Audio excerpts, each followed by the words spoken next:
Hello and welcome to part 3. So having thought about the kind of career that you might like to choose and giving you some tips on searching for a job in a very tough marketplace, I'd like to spend some time now thinking about getting better results from your CV. You might like to think about why it is that so many CVs go straight in the bin and so many CVs have a very weak impact with employers. So if your CV isn't working, here's some tips that I think will help. First of all, you need to understand that your CV is being read by a very busy person. Reading a CV, even if it's a great CV, is not actually a very stimulating task. It's a fairly routine task. And employers tend to make some kind of decision in the first 30 seconds or so of reading a CV.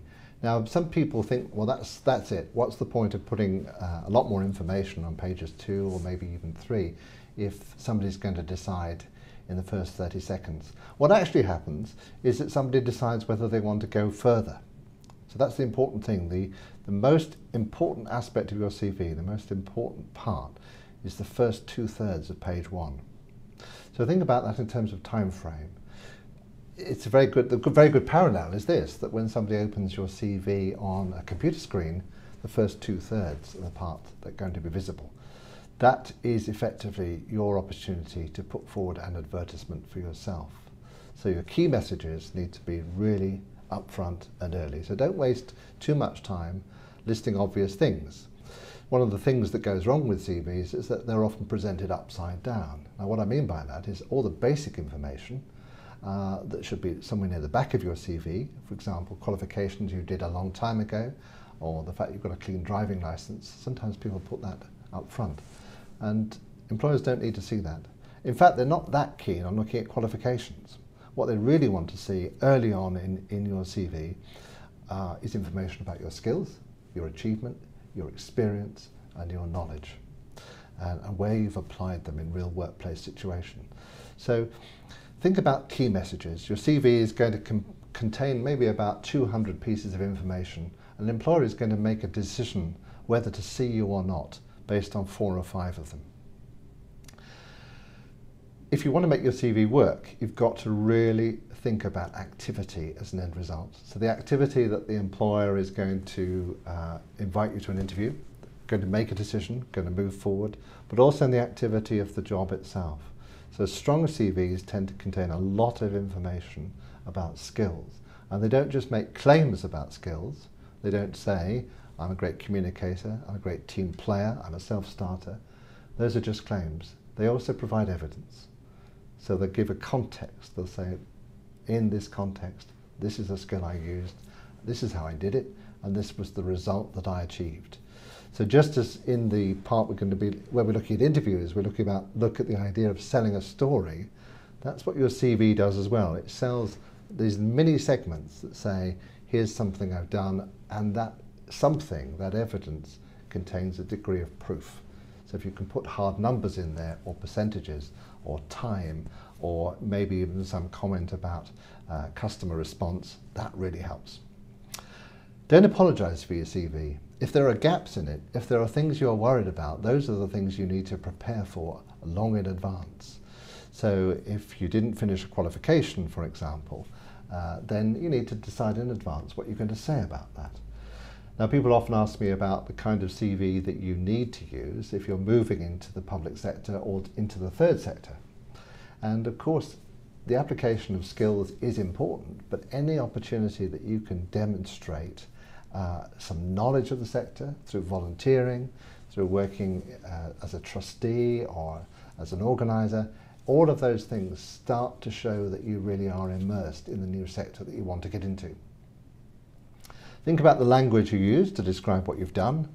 Weak CVs tend to use a chopped up job description. Stronger CVs tend to use simple, fresh language to describe what people have actually done.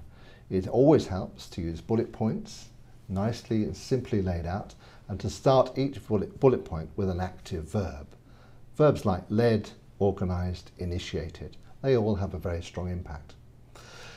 Think about not just what your job description required of you, but what you added to it, because again, that's what impresses employers.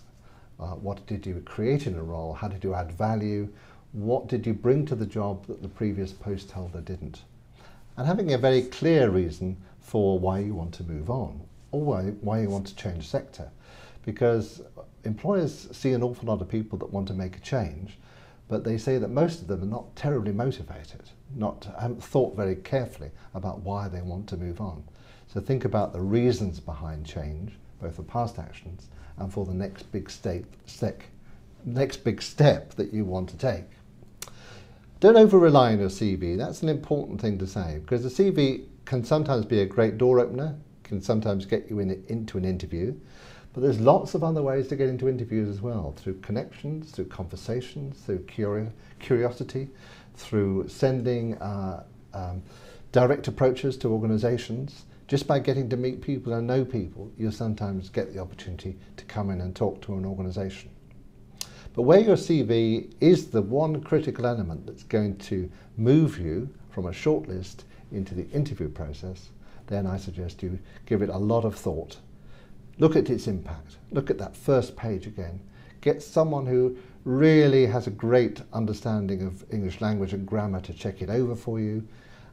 Think about the layout, the white space you use, and just again think about that opening impact. If somebody looks at your CV on screen, or if somebody opens an envelope and puts it on the table, nice white paper, plenty of white space, varying bullet points, it's got to look good, it's got to be easy to read, it's got to have some impact.